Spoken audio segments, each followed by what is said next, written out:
So ayun, what's up guys? Ang panibagong umaga naman sa ating lahat. So for today's video, samahan niyo ulit ako para humataw sa araw na to. So ayun, may lakad konti, papunta sa motor. Normal lang yan kasi wala tayong sariling part ng motor.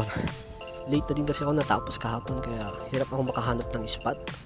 Ganun talaga, pag late ka natapos or late ka nagpark, hirap ka na makahanap ng spot. Kasi unahan talaga dito eh. So ayun, malapit na tayo kung saan tayo nagpark. At ito na nga. So ayun, nakarating nga pala tayo dito sa motor ko. So ganito pala mag-park dito guys. Diskarte mo na kung paano mo isisiksik yung motor mo o paano mo isasalampak yung motor mo dyan.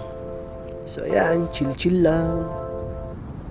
So ayun, wag na natin patagalin to. Let's get it on. Ganito pala laging senaryo ko sa araw-araw guys. Pamotor-motor lang. Yun bang parang ka lang nagra-rides. Para na nga akong nag-i-endurance nito eh. Kasi halos araw-araw nalilibot ko ang buong Macau. Pero hindi pa kasali sa kabilang isla yun ah.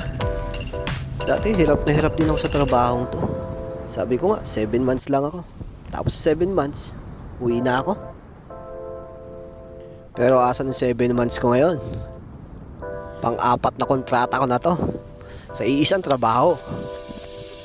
Ganyan talaga sa isang OFW. Kailangan malakas ka. Kasama sa OFW ang hirap, tiyaga, pagtitiis, at higit sa lahat, sakripisyo. Siya nga pala guys, kailangan nating madilim magtrabaho ngayon. Kasi sabi sa weather forecast ng Macau, may parating daw na bagyo. Although maganda pa naman yung panahon, wala pang ulan, wala pang hangin, ganyan naman dito. Pero favor ni Lord sa atin yan kasi mapapabilis natin ang trabaho. So ganito pala dito guys, pag may paparating na bagyo, inaabisuhan ng lahat na i-park na maayos yung mga sasakyan o mga motor. Favor din to sa amin na walang sariling pagpaparkan. Kasi kahit saan, pwede mong i-park yung motor mo basta hindi lang nakakasagabal.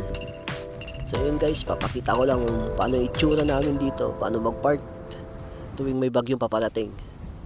Pero kaso punuan na ata dito. Naubusan ata ako ng pwesto.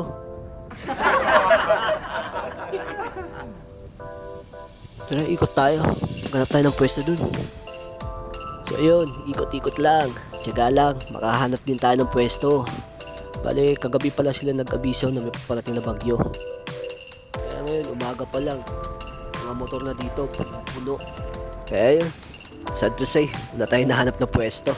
Kaya naisip ko doon na lang sa labas ng boarding namin. Hindi naman siguro maninikit doon kasi may bagyo. So yun, thanks for watching guys. God bless.